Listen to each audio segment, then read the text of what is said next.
and to literally sell seats to a dinner at the White House, at the Americans, one of the more sacred civic spaces. To me, this amounts to a level of galling corruption never, ever before imagined that could happen in our country, and we're normalizing it.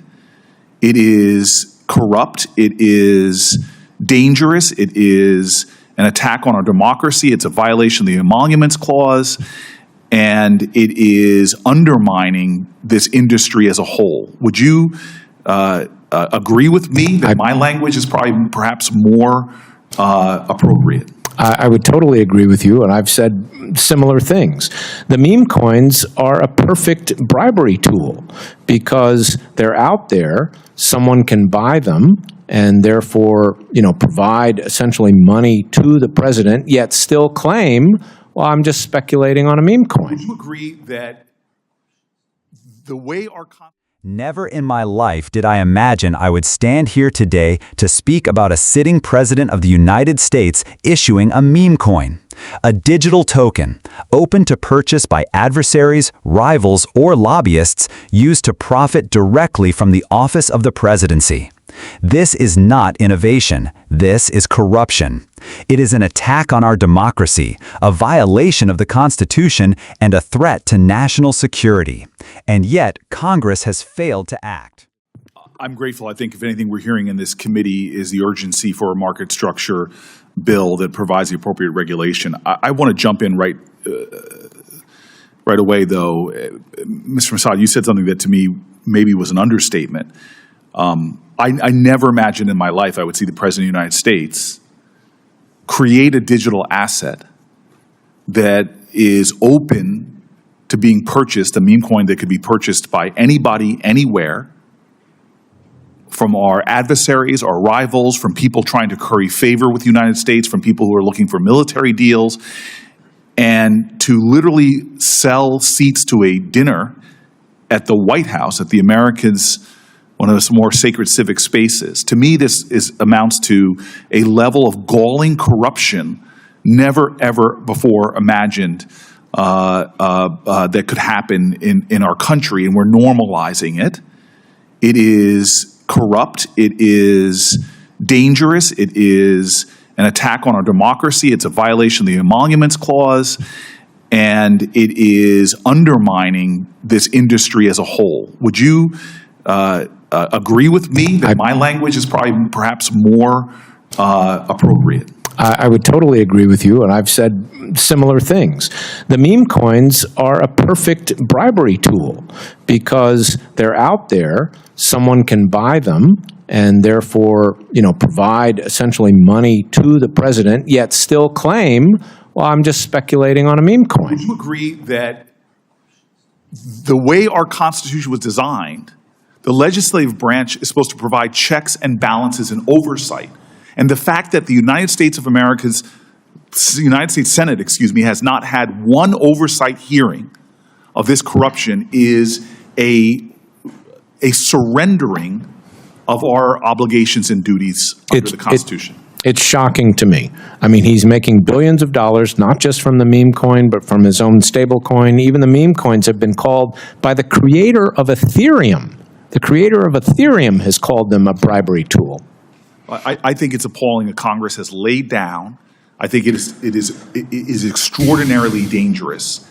And I would agree. I'm beyond frustrated that we are normalizing this level of corruption in America and have the most corrupt president imaginable who is making hundreds and hundreds of millions, if not billions of dollars, profiting off of the presidency at the very national security risk that it proposes to our country, when he can make decisions that affect truly the safety and security of our country, as many of these countries are trying to curry favor and have deals. That doesn't even begin to mention the Trump hotels and all the other things that he is doing that truly undermine any idea of what it means to operate in the presidency with integrity.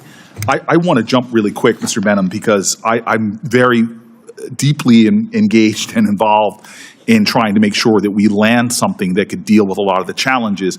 The one thing that hasn't been discussed is, you and I talked about this ad nauseum is the CFTC's capacity to regulate this area.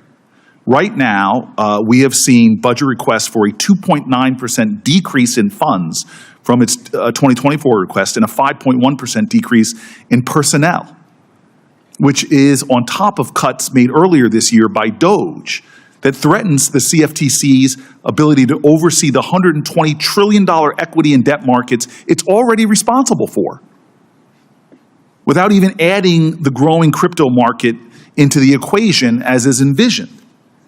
The House's Clarity Act would expand the CFTC's jurisdiction without a single additional dollar. It will create chaos for retail consumers in our markets, I believe both crypto and in traditional finance. Am I right to be outraged that this is how we're starting without understanding the resources that would be necessary to do what a lot of us are envisioning? Senator, short answer is yes. I mean, the number one priority, if we're going to authorize new authority for an agency, the CFTC here, is funding and resources so that it can execute those responsibilities. Well, I will tell you this right now. I want to lean in a bipartisan way and craft market regulation. But this is what I see right now. I see senators and congresspeople trading stocks and bonds, people who are involved in the crypto world. I see, again, I have legislation with a number of other senators that really say very clearly that we should be doing everything we can as a matter of integrity to stop corruption, that we should introduce and pass the End Crypto Corruption Act, which would make sure the president, vice president, senior executive branch members of Congress and their immediate families, that stops them from financially benefiting from issuing, endorsing, or sponsoring crypto assets such as meme coins. So we have this air of corruption that undermines the integrity of Congress and the presidency at a level of corruption we have never seen before, and the very regulatory bodies that should be overseeing these massive markets is being starved of resources to even do the jobs they're doing right now. Any serious effort to engage in the kind of a market structure bill we are having without putting the resources that we've discussed in the past. In the bill that we had in the last Congress, a bipartisan bill, we had a way of addressing this.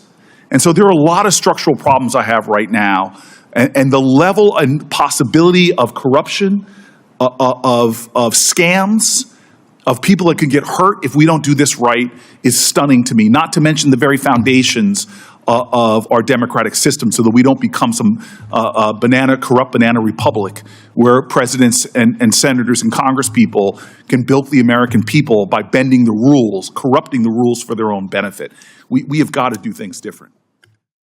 Colleagues, when we speak of corruption today, some may think this is new, novel, or unique to the age of digital assets. But let us remember, corruption cloaked in innovation is as old as the Republic itself. We need only recall the Teapot Dome scandal, when oil reserves meant for national security were sold off through backroom deals. We need only remember Watergate, when abuse of political power corroded trust in our institutions. The tools have changed. Crypto tokens instead of oil contracts, blockchain wallets instead of suitcases of cash. But the danger is the same. And we know how this story unfolds if unchecked. We saw it with FTX, a crypto empire built on fraud that evaporated nearly overnight, wiping out billions in savings. We saw it with Terra Luna, whose collapse devastated retail investors worldwide. These were not abstract financial accidents. They were direct consequences of weak oversight, hype-driven markets, and regulators left without the tools or resources to act in time. Now imagine those same dynamics tied not to a private exchange or a startup project, but to the office of the President of the United States. Imagine a meme coin or stablecoin, its value fluctuating based on presidential tweets, foreign deals, or insider policy decisions. Imagine nations buying billions of tokens to curry favor in trade negotiations or military alliances. That is not a hypothetical risk. It is the system we are sleepwalking into if we do not confront this corruption with urgency. And what are we asking of our regulators? The Commodity Futures Trading Commission, already stretched beyond capacity, is tasked with overseeing $120 trillion in traditional markets. Yet its funding is being cut, its staff is being reduced, and Congress, instead of strengthening this critical institution, is talking about expanding its jurisdiction to cover the crypto world without providing a single additional dollar. It is like sending firefighters into a raging inferno after slashing their budget, laying off their crew, and taking away their hoses. This is not just a policy misstep, it is a betrayal of the American people. It guarantees failure, and in that failure, it is everyday families who will be hurt. Their savings will vanish in scams, their trust in government will be eroded. And once again, the insiders and the well-connected will walk away enriched, while the people we swore to serve are left holding the bag. We cannot claim ignorance. The warning signs are flashing red. The question is whether we have the courage to act before the damage becomes irreversible. My colleagues, history will judge us for what we do in this moment. Will we surrender our republic to corruption disguised as innovation? Or will we stand firm, defend our Constitution, and prove that in America, public service is still about service, not self-enrichment? The choice is ours. Let us choose integrity, transparency, and democracy. The future of our republic depends on it.